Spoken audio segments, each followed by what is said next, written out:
राज्याचं युवा धोरण तयार करणाऱ्या समितीमध्ये राष्ट्रवादीच्या सूरज चव्हाण यांचा समावेश। विशेष निमंत्रित सदस्य म्हणून समितीमध्ये त्यांना स्थान, तर गुरुवारी सुधारित शासन निर्णयही जारी। आज रात्रीपासून एल्फिस्टन पुलाच्या पाडकामाला सुरुवात होणार। नागरिकांनी दादर टीटी पुलाचा वापर करण्याचंही आवाहन।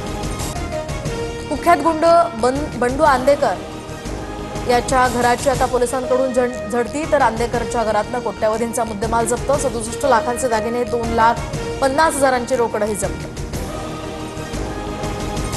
महादेवी हत्याकांड प्रकरणी आज सुप्रीम कोर्टात सुनावणी। न्यायमूर्ती पारडीवाला यांच्या खंडपीठासमोर होणार सुनावणी।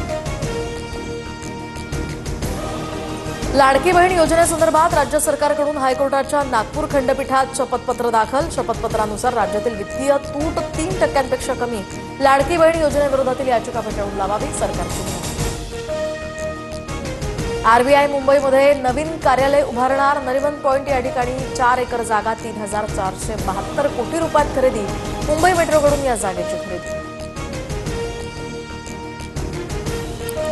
पंतप्रधान मोदींच्या वाढदिवसाच्या दिवशी राहुल गांधींच्या पत्रकार परिषदेची शक्यता। राहुल गांधी मतदार यादीसंबंधीचा हायड्रोजन बॉम्ब फोडणार।